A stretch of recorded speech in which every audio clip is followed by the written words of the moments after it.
Okay guys, so magkakompute tayo ulit ng BMI. So again, ito po yung kanyang formula, yung BMI weight over height, na ang kanyang unit ay kg over meter na naka-square. So wag niyo kalimutan tong square root or naka-square siya. Ibig sabihin, ita-times na lang siya by itself. Dodoblehin niyo. Or I mean, ita-times siya sa sarili niya. So halimbawa, meron tayo dito example, ang weight ay 63 kg, then ang height ay 1.72 meters. So height yan yung taas. Naka-meters na siya. Kung ang example ay hindi naka-meters, like yung naka-feet or foot, ano nyo pa yan, tagon. I-convert mo muna siya to meters. Kasi dapat, yung ilalagay mo sa formula na to ay same sila ng unit. Kung ito ay hindi meters, hindi mo siya magagamit dito sa formula na to. So, gagawin mo, convert mo muna yung given na height. So, dapat meters. Pero since itong given natin ay, so yung ang given natin ay meters, ibig sabihin, okay na yun. Pwede na natin siyang gamitin dito sa formula na to.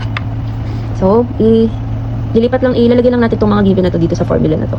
So, yung nasa taas ay weight or kg. Since ito ay naka-kg na din, kakopy lang natin itong value na to. So, 63 kg. 63 kg. Ito, simula. And then, yung height niya ay wait lang. So, ayan. Nalagay na natin itong weight, yung given dito. Next naman, yung height naman. So, since meter na nga yan, ililipat lang natin siya dito. So, 1.72 meters. Again, meron siyang square dito. Ibig sabihin, i-square mo muna to, itong nasa baba. So, ibig sabihin nun, ito, ita-times mo siya sa sarili niya. So, 7.72 times 1.72.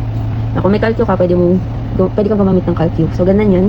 1.72 times 1.72 is equals to 2.9584. So, 2.9584. So, ito na yung bago mong value dito. So, palitan mo lang to. So, isulit ko lang ulit, 63 kg, kinopya ko lang to, over yung bagong value mo, 2.9584, then ang kanyang unit ay meter squared na. So, ito na yung i-divide mo.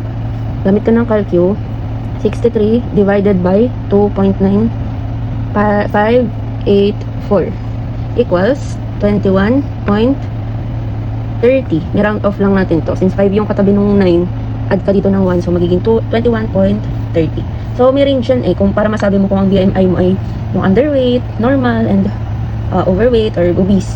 So, ito, hindi ko lang mamaya i-search ko, pero ito parang underweight. Check nyo na lang dun sa classification, BMI classification. So, ang kanyang unit ay magiging kg over meter squared. Ito lang yan. So, this is your BMI. Kung ito yung given, 63 kg over 1.72 meters na height. So, yun lang. Ito palang gamit ko na ito. Ayan. Itong whiteboard na ito ay nabili ko lang dyan. Lagay ko na lang yung link.